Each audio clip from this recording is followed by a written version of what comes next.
প্রিয় দেশবাসী, আপনারা জানেন জাতীয় নেত্রী, দেশের 3বারের সাবেক প্রধানমন্ত্রী, গণতান্ত্রিক রাজনীতির অন্যতম শীর্ষ ব্যক্তিত্ব এবং বিএনপি চেয়ারপারসন বেগম খালেদা জিয়া বর্তমানে অসুস্থ অবস্থায় হাসপাতালে আছেন।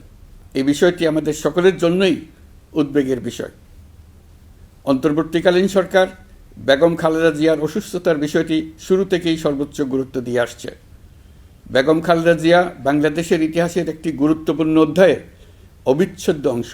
বাংলাদেশের স্বাধীনতা, সার্বভৌমত্ব ও গণতন্ত্রের প্রতি তাঁর অবিচল অঙ্গীকার, দেশের উন্নয়নে তাঁর অবদান এবং তার প্রতি জনগণের শ্রদ্ধাময় আবেগ বিবেচনা নিয়ে সরকার ইতিমধ্যেই তাকে রাষ্ট্রের অতি গুরুত্বপূর্ণ ব্যক্তি হিসেবে ঘোষণা দিয়েছে। সরকারের পক্ষ থেকে তাঁর চিকিৎসা নিশ্চিত করতে পরিবারের ইচ্ছাকে সম্মান দেখিয়ে প্রয়োজনীয় সব ধরনের সহযোগিতা দেওয়া হচ্ছে। দেশে চিকিৎসার পাশাপাশি প্রয়োজনীয় বিদেশে উন্নত চিকিৎসার ব্যবস্থা সহ সব বিষয় বিবেচনায় রয়েছে। প্রিয় দেশবাসী, দায়িত্ব গ্রহণের পর অন্তর্বর্তীকালীন সরকার 3টি বিষয়কে সর্বাধিক গুরুত্ব দিয়েছে: জুলাই-আগস্ট হত্যাকাণ্ডের বিচার, একটি জবাবদিহিমূলক ও কার্যকর গণতান্ত্রিক ব্যবস্থায় উত্তরণের জন্য রাষ্ট্র কাঠামোর প্রয়োজনীয় মৌলিক সংস্কার এবং একটি সুষ্ঠু নির্বাচন।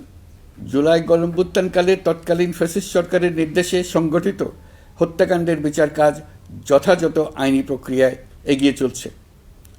ইতিমধ্যে ট্রাইব্যুনাল কর্তৃক একটা মামলার রায় ঘোষিত হয়েছে। আন্তর্জাতিক অপরাধ ট্রাইব্যুনাল স্বাধীন ও স্বচ্ছ প্রমাণভিত্তিক বিচার প্রক্রিয়ার মাধ্যমে দেশের ছাত্র, শ্রমিক ও সাধারণ জনগণের উপর নির্বিচার হত্যাকাণ্ডের প্রধান নির্দেশদাতা হিসেবে পতিত ফ্যাসিস্ট সরকারের প্রধান শেখ হাসিনাকে মৃত্যুদণ্ড প্রদান করেছে।